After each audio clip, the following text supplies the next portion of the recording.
Hello everyone, Antonio here again with Heli-Max 1SQ. And on today's video, I know you guys saw a little bit of me give you guys some tips on settings as far as the video I did before.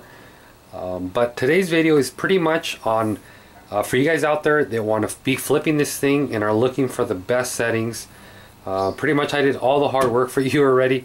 It took me a good hour, I think actually more than an hour, and quite a few battery charges to get this thing to flip properly, or somewhat properly, because what I started off with is, as you guys, if you guys watch my other video, I recommend you guys watching my other video if you have not yet on my channel. It's like I said, the one I did previously to this video, but that one I explain how your gyro menu works, and pretty much the closer your value is to 100, the quicker this thing's going to flip, and the less stable it's going to be, the more you're going to have to be flying this model. So pretty much I started off with settings about 70. It was just too hard. It was too hard to flip. It would just keep flipping, or sometimes it would flip, end up inverted and just come down. And I tried 60s and then it would flip too slow. I tried 50, then way too slow. So I kind of had to find a balance. So I figured it was enough messing with the gyro settings. I was going to leave them at 70-ish, and instead first start messing with Expo.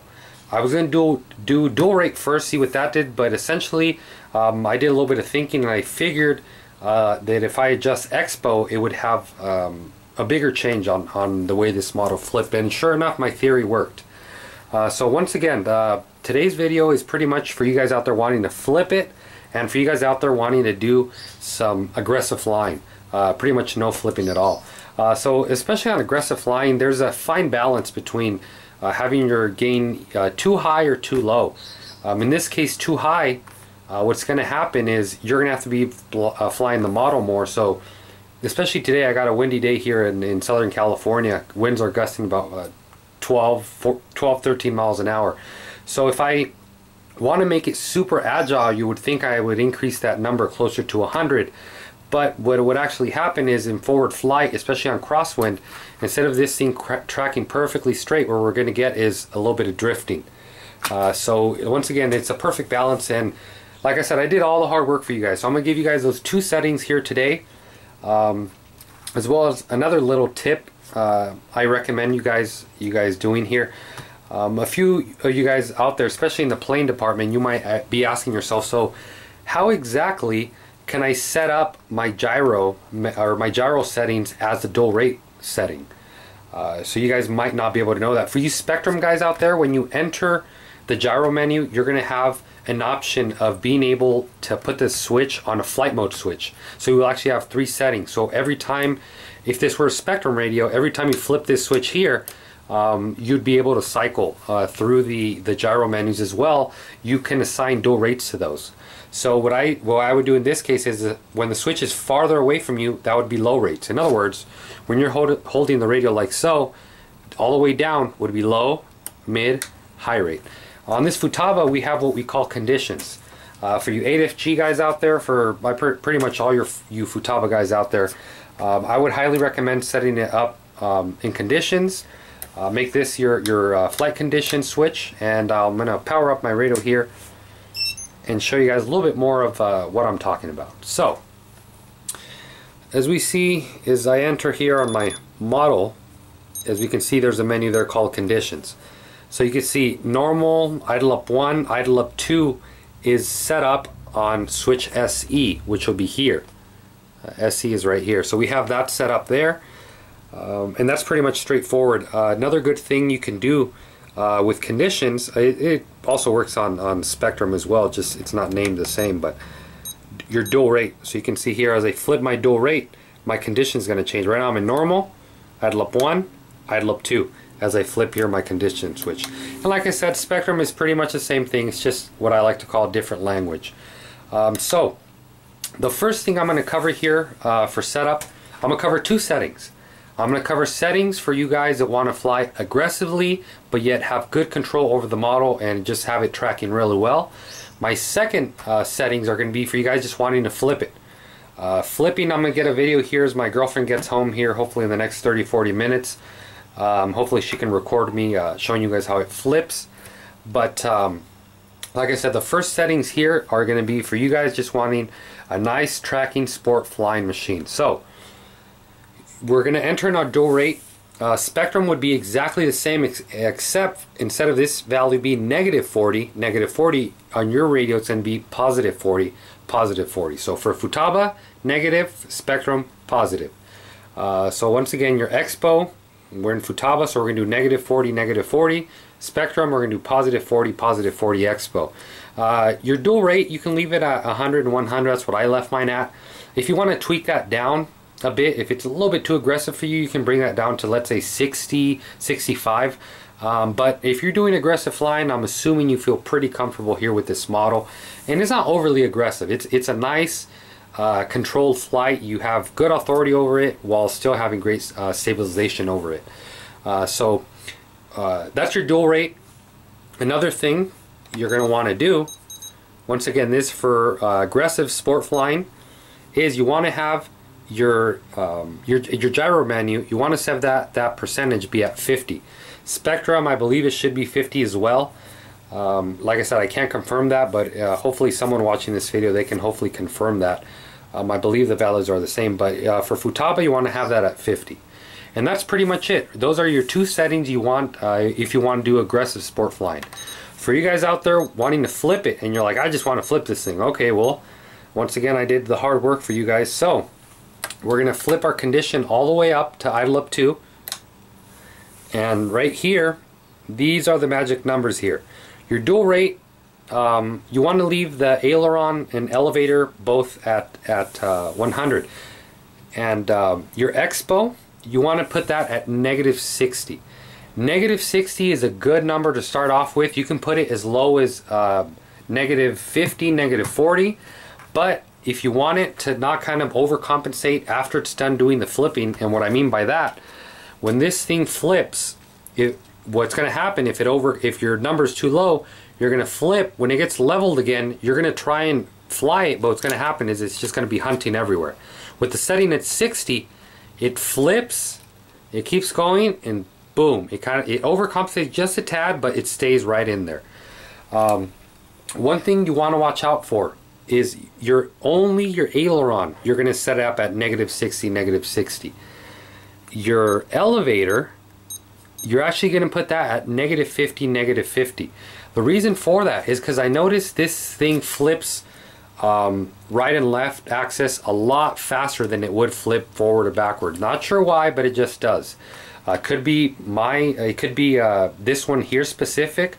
Maybe one of my motors is going out or whatever, but like I said, that's what I found with my testing. I noticed if I put the aileron at 50, just like my elevator is, it just does like 4 flips, and it's just ridiculous. I can't even control it.